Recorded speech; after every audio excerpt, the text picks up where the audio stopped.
The Cleveland Cavaliers are winning the NBA title. Just read off this 4-game stretch to you. They start off last Friday by beating the Knicks by 37 points at home. They beat the brakes off of them. So that's game one. Sunday, they beat the Grizzlies without Darius Garland. Now, it's ironic because he's in the picture, but the Grizzlies are actually just one game out of the second seed. Like, this is a very good Grizzlies team. Then fast forward to Tuesday, they beat the Magic by 40 points in Orlando, a team they played in the playoffs last year to 7 games. And then Friday, the main reason the Cavaliers are finally getting attention in the mainstream, they beat the Boston Celtics after coming back down 20 points 2 separate times during the basketball game. I'm talking about 2 completely different stretches. And they win that game by, I think, 7 points on the road in Boston, where Jason Tatum had the best game of his career. From a pure regular season standpoint, that was the best game I've ever seen Jason Tatum play. And I get that people are going to put asterisks on that win, saying that Drew Holiday and Kristaps Porzingis didn't play. Jason Tatum is not going to give you another game like that. So if Drew Holiday and Kristaps Porzingis out for one game, you exchange that for the greatest game of Jason Tatum's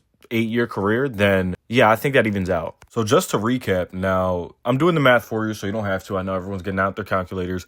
The Cavaliers won the last 4 games by an average of 22 points. 22 points against 4 teams that are going to be in the NBA playoffs. Incredible. So let's start off with the first reason I think this team is destined to win the title, and that's the bench. This Cavaliers team has finally added much-needed depth to the team. I mean, you just look at a guy like Ty Jerome, who's come out of nowhere and been amazing off the bench for them. It was, in my opinion, the main reason the Cavaliers even came back on Friday. Now, I know it's going to kind of go unlooked in the box score because you see he just scored 8 points, but when he came in, he brought a sense of hunger off the bench, a sense of competitiveness that a lot of times you don't see when bench players get put in situations like that on the road, down 22 points to the defending champs. And he really took it to him, was aggressive, made some threes, and he really settled the game for the Cavaliers. His stats coming off the bench are incredible considering he's usually playing with Garland or Mitchell in his minutes. He's playing 20 minutes a night, scoring 12 points a game, super efficient, 45% from 3, 51% shooting from the field. He's really good from the free throw line, and he's been incredible off the bench for the Cleveland Cavaliers. And this is a guy that the Cavaliers really didn't even expect to be playing really any significant minutes this year, and he's been more than an asset for them. He's probably now the long-term fix off the bench. He's going to be the 6th man for Cleveland, and he's going to be the backup point guard for years to come if they can get him to sign under this new CBA. But yeah, Ty Jerome has been absolutely sensational, and that's just one player on this bench. DeAndre Hunter. Yeah. The Cavaliers just added a basically 20-point per game scorer to their bench. It's unbelievable. DeAndre Hunter averaging 18 points per game on the season. Absolutely incredible on the defensive end of the court. He shoots 41% from 3 on 6.5 attempts, almost 7 shots per game from the 3-point line. He's hitting them at a 42% rate. And the Cavaliers get to add that guy to their bench after already having the best record in the NBA throughout the whole season. DeAndre Hunter has fit in flawlessly for the Cavaliers. I couldn't have asked for a better trade for the Cavaliers. And yes, I'm talking like I'm on the team because I am. I was kind of worried about chemistry going into the trade deadline with the Cavaliers. I didn't want them to shake anything up. And DeAndre Hunter ended up being the perfect pickup. He's a quiet guy. He didn't cause any locker room issues. He fits in with the team perfectly already. And he's the perfect wing for this Cavaliers team. He's been perfect for them. He's the wing they've been looking for ever since they made this Darius Garland, Donovan Mitchell backcourt. And he's still coming off the bench. I don't know if he's going to move into the starting lineup at some point, but he's been absolutely incredible for Atlanta. And he was incredible for Cleveland through his first, 7 or so games for the Cavaliers, maybe a little more. There's some specialists on this Cavs bench. They got Sam Merrill, who's been one of the best 3-point shooters off the bench in the NBA. They also got a lockdown defender in Isaac Okoro, who before used to have to play 36-plus minutes in the playoffs for the Cavaliers. And now, with a guy like Isaac Okoro, you can bring him off the bench for like 20 minutes a night to guard the other team's best player. It's been a win-win, this trade, and honestly, all the depth that Cleveland's been able to add through the past few off seasons. And now you're at a point where you're bringing guys like Sam Merrill and Isaac Okoro off the bench to play 10 to 15 minutes a night. To put things very simply, the Cavaliers just have everything off the bench. And what I mean by that is that there's no situation that the Cavaliers will find themselves in a playoff game, whether they need shooting, defense, playmaking, that they can't look to their bench for. And that's one of the things that the Cavaliers haven't been able to have in the past few seasons. And I don't think any team in the NBA really has this type of depth where the Cavaliers can bring a guy in like Sam Merrill if they're not shooting well from 3. If they need some playmaking, they can get a guy like Ty Jerome to come off the bench. If they need defense, they can call them Dean Wade, Isaac Okoro. The Cavaliers have a very, very complete bench. And that's important in playoff games because situationally, you don't know what's going to happen injury-wise. You don't know who could get ejected. You don't know who could get in foul trouble. And the Cavaliers have pretty much everything they need off the bench. Knew it was coming.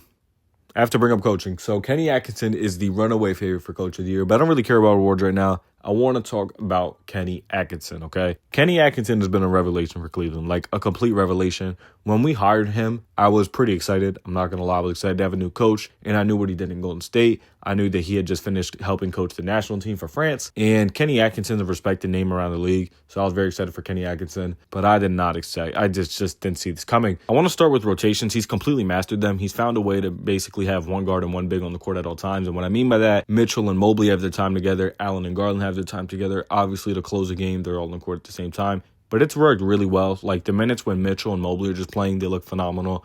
The same thing with Garland and Allen. And then he basically finds ways to utilize the rest of the bench around those guys. One of the very underrated things is that when a team is having a season as successful as this Cavaliers team, the Cavaliers are probably going to win about 65, 67 games this year. A lot of times that takes a lot on toll on the players, and then they go into the playoffs, and that's why you see these early flameouts. But the Cavaliers, because of Kenny Atkinson, are actually really well rested. They don't play heavy minutes. You don't see Donovan Mitchell playing 33, 34 minutes a night. The Cavaliers guys are all playing just around 30 minutes a night, and it's led to them having not only the best record in the NBA, these guys are going to be very fresh going into the playoffs, and obviously everyone's young, so fatigue really won't be a factor with these guys. Under Kenny Atkinson, now I know it has a lot to do with the players, but Kenny Atkinson's basically coaching the best three-point shooting team in the NBA, the best defensive team in the NBA, the best offensive team. They are perfect, okay? The Cavaliers do not have a deficiency in their game, which you didn't see under the J.B. Bickerstaff Cavs, okay? One of the things that the Cavaliers had a lot of problems with early on, this is why we lost the Knicks series a couple years back, why we lost to the Celtics last year, is that the Cavaliers had an inability to make three-point shots. Just straight up, the Cavaliers were a great defensive team. They were great at getting points inside, but they could not shoot from the three-point line. And under Kenny Atkinson, he's brought some of that Golden State identity with him, and the Cavaliers are one of the best three-point shooting teams in the NBA.